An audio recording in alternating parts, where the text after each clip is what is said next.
옆에 뒤에 계신 분하고 샬롬, 오늘 설교에서 은혜 받읍시다. 서로 인사 나누시죠. 샬롬.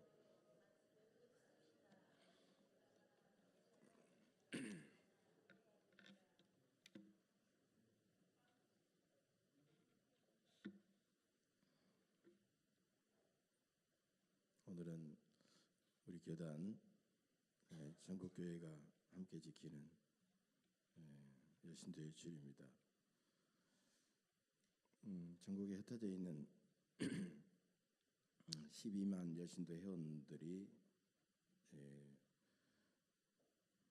오늘 함께 예배를 드리면서 생명의 빛으로 평화를 노래하라 라는 주제를 내걸었는데, 이 주제는 지금까지 우리가 해온 생명, 정의, 평화를 최고의 가치로 삼아온 여신도회가 앞으로도 계속 이웃에게 복음을 전파하고 생명을 살리고 이 땅에 평화를 이루는 그 하나님의 미션, 하나님의 미션데이라고 그러죠. 하나님의 선교사에게 계속해서 열심히 해나가겠다고 하는 그런 약속과 다짐이 이 주제에 들어 있습니다. 1년 전까지만 해도 우리가 전쟁의 두려움을 가지고 많은 사람들이 심지어는 사재기까지 하고 어려움을 겪었는데, 아직도 이 땅에 진정한 평화가 이루어지지 않았기 때문에 역시 평화는 생명과 함께 이 시대에 가장 중요한 화두다, 그렇게 말할 수 있습니다. 우리가 이루어야 될 평화가 무엇일까요? 전혀 서로 다른 두 개의 평화가 있어요. 하나는 로마의 평화, 그 다음에 다른 하나는 그리스도의 평화입니다. 흔히 팍스 로마라로 불리우는 로마의 평화는 거짓 평화요, 가짜 평화입니다. 로마가 다른 나라들을 아주 강력한 군사력으로 정복한 상황에, 그래서 잠잠해진 상태, 그런 상황이 바로 로마의 평화입니다. 로마 제국은 자신들을 위해서 많은 부를 축적하고 노예들을 부리고 또 그들은 계속해서 힘과 무력을 숭배해 왔습니다. 거기에 저항하는 여러 나라들과 끊임없이 그들은 전쟁을 일으키고 싸웠습니다. 즉 로마의 평화는 그렇기 때문에 전쟁의 원인이 완전히 사라진 잠잠해진 세상이 아니라 다른 나라가 강력한 군사력으로 꼼짝하지 못하고 로마에게 지배당하는 그런 상태를 말하는 것이, 여러분 두 나라가 전쟁 없이 잠잠하려면 두 가지 경우에 해당됩니다. 하나는 한쪽이 강력한 군사력으로 다른 나라를 정복하고 지배했을 때 꼼짝없이 조용할 수밖에 없는 거예요. 또 다른 경우는 두 나라가 힘이 팽팽해 가지고 서로 누가 이길지 모르니까, 서로 전쟁을 이기지 모르니까 서로 눈치만 보고 잠잠해진 그런 상황을 말하는 것이죠. 군사력으로 제압당한 나라는 잠깐은 이제 숨죽이고 있지만은 잠깐의 강대국이 허점이 생기고 약점이 생기면 그들은 들고 일어나고 공격할 수밖에 없는 전쟁의 불씨를 안고 있는 상황이 되는 거예요. 또 양쪽의 힘이 균형 팽팽해진 그런 상황에서는 어떻게 해요? 상대방이 조금이라도 또 어떤 내란이라든가 군사적인 약점이라든가 이걸 보이면 이쪽에서 공격할 수밖에 없다는 거예요. 그러니까 이것은 끊임없이 전쟁이 들어있을 수밖에 없다는 거죠. 여러분 개인 내 상태도 마찬가지입니다. 우리가 이 땅에서 전쟁과 같은 살벌한 삶을 살아가고 있는 거예요. 우리는 학교도 서로 치열한 경쟁을 하는 전쟁터고, 직장에서도 서로 치열하게 승진을 앞에 놓고 또 월급을 앞에 놓고 많은 사람들이 치열하게 경쟁하고 있다는 거죠. 참된 평화라고 하는 것은 경쟁과 대립의 상태에서는 절대로 이루어지지 않는다는 거예요. 강력한 힘과 부와 승리를 중시하는, 그렇기 때문에 로마의 평화는 팍스 로마나 로마의 평화라는 말을 붙이기는 하지만 그것은 진짜 우리가 추구하는 평화가 아닌 거짓 평화요, 가짜 평화다라고 말할 수 있어요. 그런데 예수님은 요한복음 14장 27절에서 홀로 남겨놓고 가시는 제자들이 두려워하고 불안해하자 이렇게 말씀하고 계세요. 평안을 너희에게 끼치노니 곧 나의 평안을 너희에게 주노라. 내가 너희에게 주는 것은 세상이 주는 것과 같지 아니하니라. 여러분, 여기서 세상이 주는 것 바로 뭐가 생각납니까? 로마의 평화를 말하는 거예요.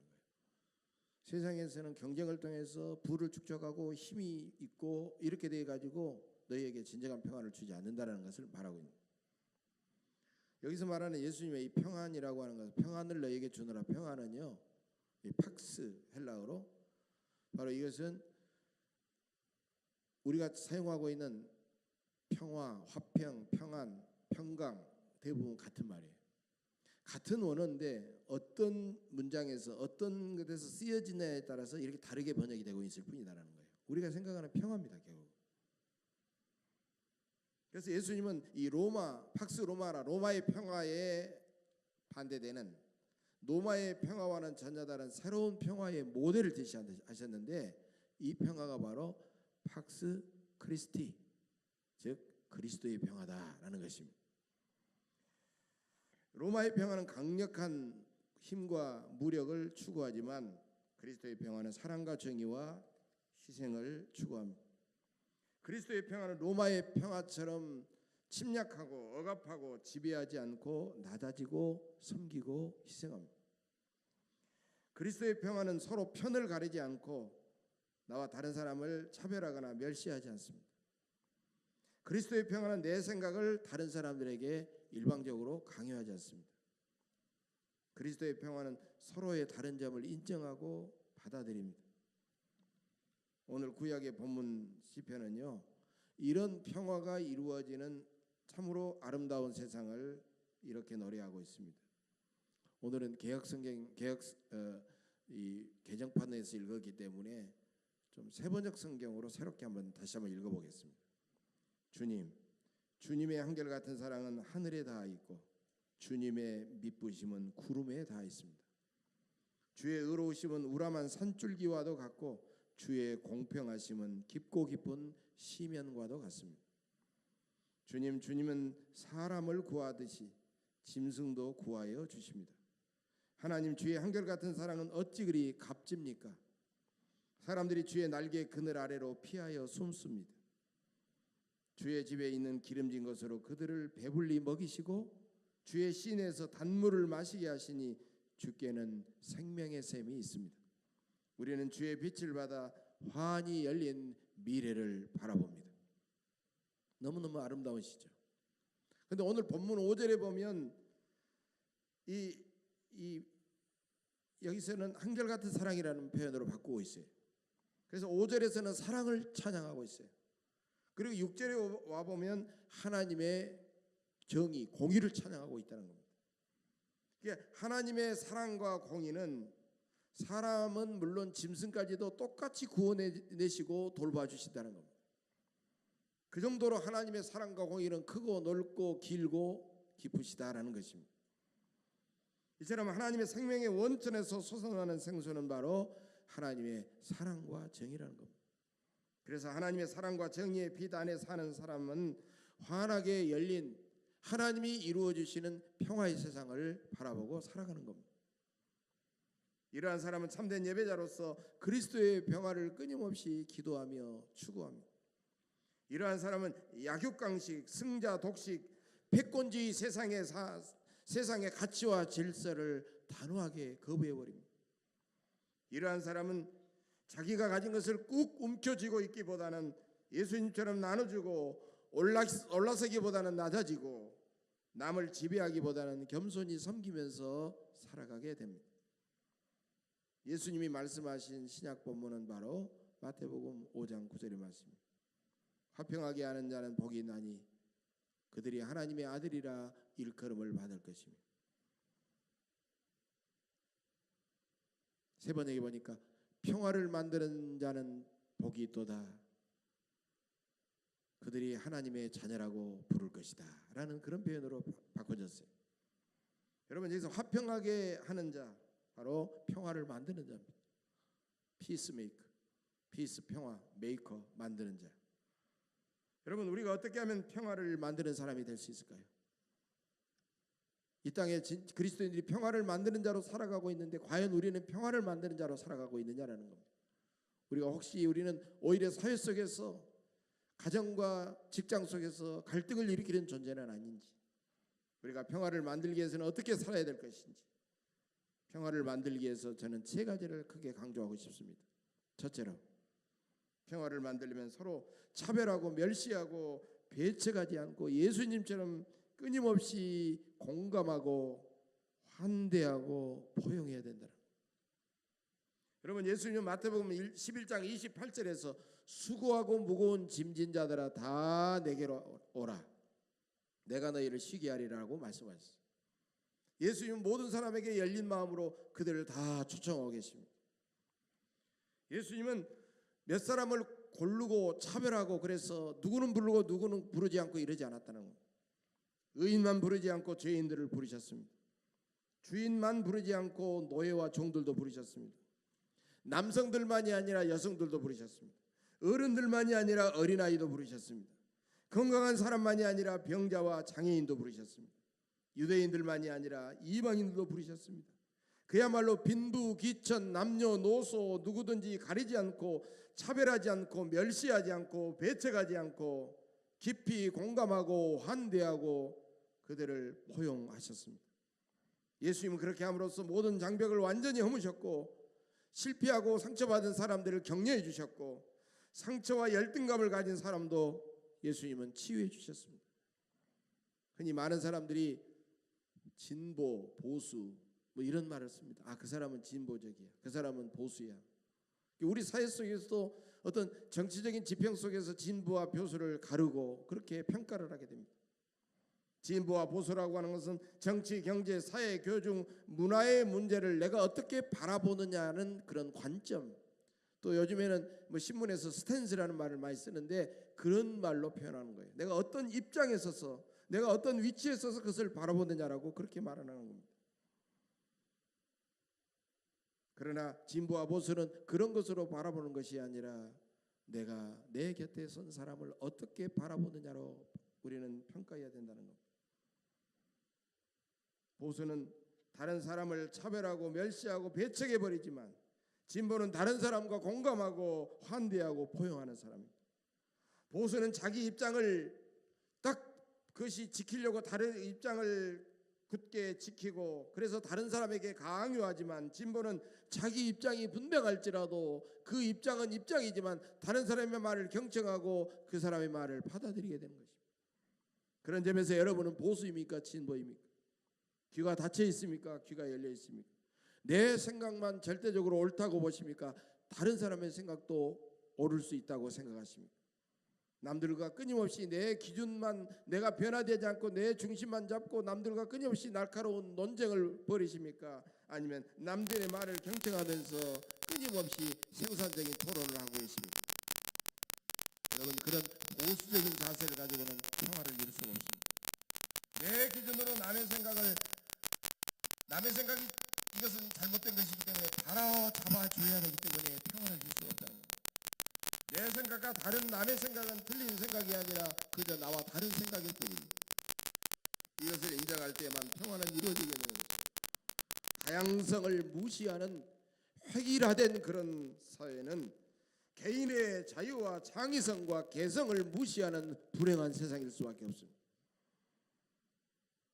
평화로운 세상은 단 하나의 유리창으로 이루어진 창문 같은 그런 세상이지만 다양성을 존중하는 그런 세상은 여러 가지 유리들이, 여러 색깔의 유리들이 함께 모아져서 참으로 아름답고 조화로운 그런 색깔을 가지고 있는 스테인드 글라스와 같은 그런 세상이라는 겁니다. 이렇게 우리는 서로의 끊임없는 관계성 속에서 서로의 다름을 인정하고 서로 공감하고 서로 환대하고 서로 포용함으로써 이 땅에 참된 평화가 이루어질 수가 있고 참된 평화가 이루어진 그 세상 속에 하나님이 축복해 주심으로써 놀라운 부흥과 성장과 발전을 기대할 수가 있다는 겁니다. 두 번째, 평화를 만들려면 나 자신부터 우리 사회와 우리 공동체 속에서 더 정직하고 정의롭게 살아야 됩니다. 평화의 열매는 언제나 정의와 정직의 나무에서 열리게 되어 있습니다. 우리 사회가 분열과 갈등과 싸움이 계속되는 이유는 끊임없이 부정과 거짓과 불의가 횡행하고 있기 때문입니다. 우리는 거짓과 불의를 쉽게 눈감아주거나 용납하거나 가담하지는 않았는지 우리는 나 자신을 냉철하게 돌아봐야 됩니다. 우리는 이웃의 눈 속에 있는 작은 티는 보고 정지하고 손가락질하면서도 내 눈 속에 있는 커다란 들보는 보지 못하는 그런 어리석음을 우리는 범하지 않아야 됩니다. 어떤 동네에 빵가게가 하나 있었어요.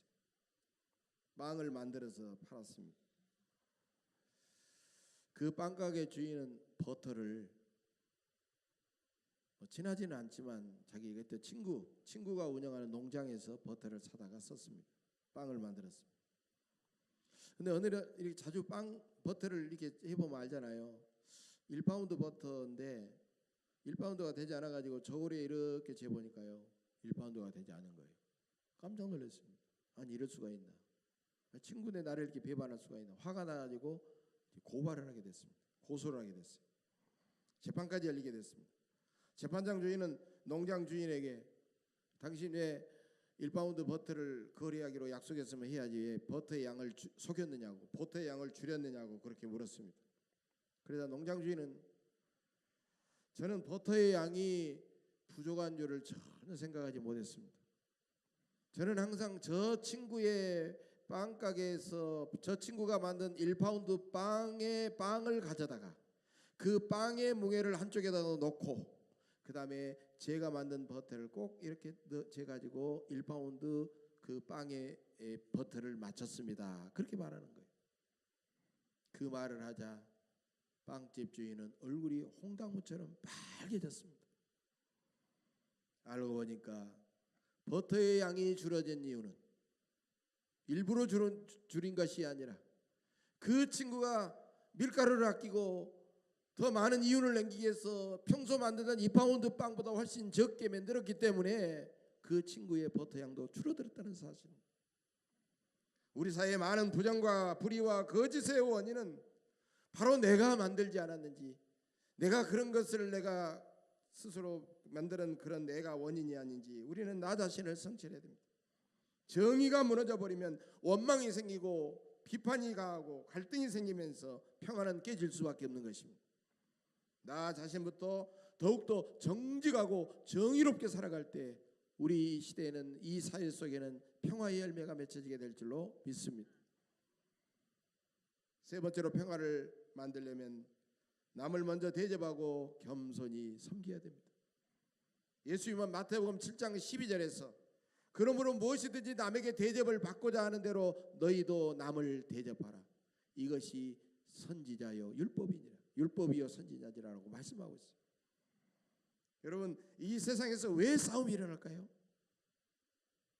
그것은 내가 남을 먼저 대접하지 않고 내가 먼저 남에게 대접을 받으려고 하지 않기 때문에 왜 당신이 나를 대접해 주지 않느냐.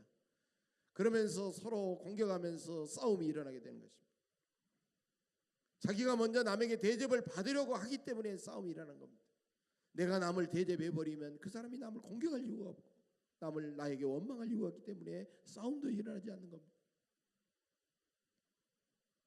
자신을 드러내지 않고 겸손히 남을 세워주고 겸손히 남을 먼저 섬기고 대접할 때 이 세상 많은 사람들이 감동을 받게 되고 세상은 참된 평화가 이루어지는 겁니다. 지난해 연말이 되면 각 방송국마다 연예 대상이니 가요 대상이니 많은 시상식들이 열립니다. MBC 방송국에서 연예 대상 시상식을 했는데요. 인기상은 보통 인기상 하면은 누가 받습니까? 연예인들이 받잖아요. 근데 여러분 보신 분도 계십니다만 그날은요 연예인에게 주지 아니하고 연예인을 위해서 많은 고생을 한 매니저들에게 줬습니다. 네. 매니저들은 연예인들의 스케줄을 짜고 그 다음에 뭐 로드 매니저 그래가지고요 뭐 운전도 하고 다 뒤에서 뒷바라지 하는 거예요. 옷도 뭐 코디도 하고 이런 일을 하는 겁니다. 근데 그 프로그램의 뒤에서 고생하고 했던 이 PD가 상당히 시상한 사람들이 머리가 상당히 참 놀라운 그런 거예요. 한 번도 우리가 매니저들은 우리가 시상하지 않았잖아요. 매니저들 나오라 해가지고 매니저 시상을 하는 거예요. 근데 그때부터 거기서 술렁술렁 하는 거예요. 근데 한 매니저의 이런 인사말이 많은 사람들에게 박수를 받게 했고 감동을 줬습니다. 이런 말을 했습니다. 우리는 무대에 오르는 직업이 아닌데, 우리는 무대에 오르는 직업이 아닌데 우리가 감히 이런 상을 받다니요. 이런 큰 상을 주셔서 고맙습니다. 내년에는 우리가 섬기는 저 연예인들이 이런 상을 받았으면 좋겠습니다. 그러니까 많은 사람들이 막 와 하면서 막 감동을 받고 박수를 보냈다는 거예요.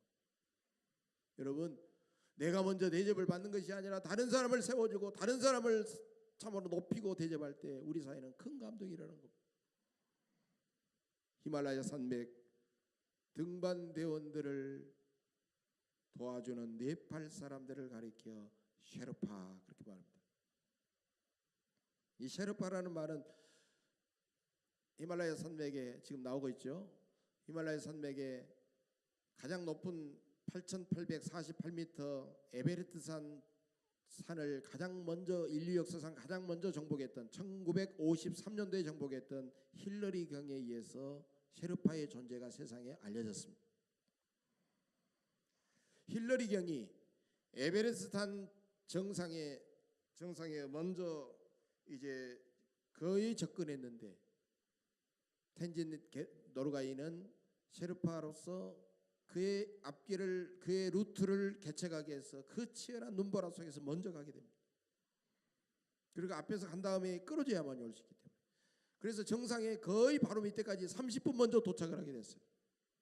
그런데 정상은 올라가지 않고 힐러리가 올라올 수 있도록 그 눈보라 속에서 30분을 기다리게 됩니다.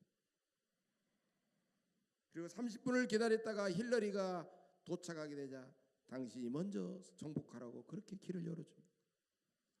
그러자 힐러리는 셰르파에게 이런 감동적인 말을 하게 됩니다. 텐진, 이곳은 당신의 나라야. 당신이 먼저 밟아. 당신이 먼저 정상을 밟아야지.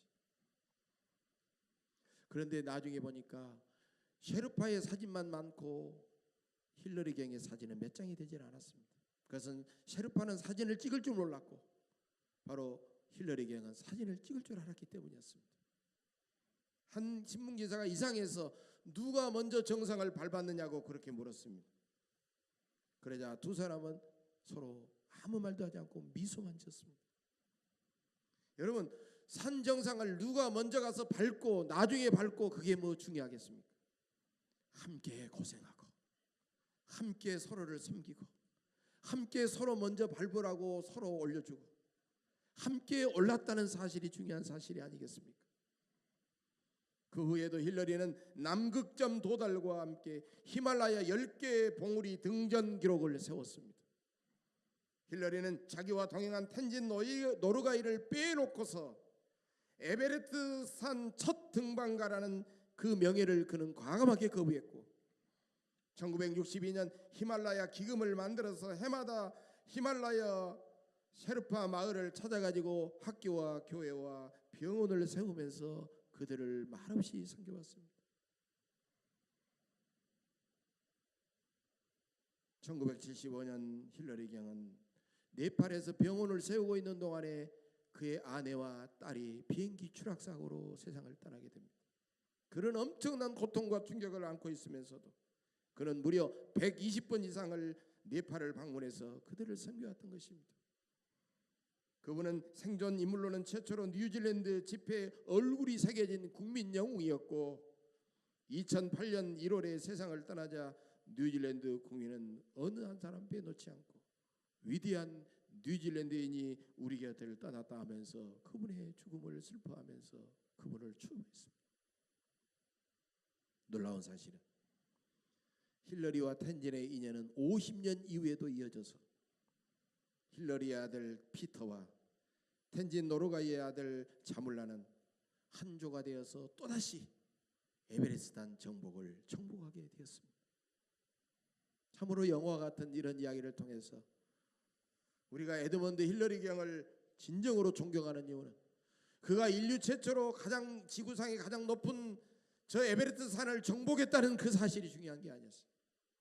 그걸 정복하되 그 어떤 모습으로 정복했으며 그 이후에 그가 참으로 많은 세상 사람들이 부러워하는 진정한 참으로 등반가로서 어떤 인생을 그가 남은 인생을 살아갔느냐, 그게 바로 중요하다는 것입니다. 우리도 하나님 나라의 셰르파요 평화의 셰르파입니다. 우리가 겸손히 남을 섬기고 남을 먼저 대접하면 싸움과 원망은 다 사라지고 세상의 평화를 이루게 될 것이며 우리는 하나님과 세상 사람들에게 인정을 받고 진정한 사랑과 존경을 받게 될 줄로 믿습니다. 우리 주님은 하늘의 영광을 버리시고 이 세상에 오셔서 모든 사람들을 다 포용하시고 가장 작은 자로 그들을 섬기시고 십자가에서 마침내 우리를 구원하시게 하여 피와 땀과 눈물을 다 쏟으시면서 희생하심으로써 우리를 죄악에서 구원하시고 참된 평화를 우리에게 선물로 주셨습니다. 우리는 서로 차별하고 멸시하고 배척하지 않고 예수님처럼 서로 공감하고 환대하고 포용하면서 우리는 살아야 됩니다. 나 자신부터 더욱 정의롭고 정직하게 살아야 됩니다. 우리는 먼저 남을 대접하고 겸손히 섬겨야 됩니다. 그래야 주님이 비춰주는 생명의 빛으로 거룩하고 아름다운 평화를, 그 평화의 세상을 바라보면서 더욱 아름답고 복되게 살아가시기를 주의 이름으로 간절히 축복합니다. 기도하겠습니다.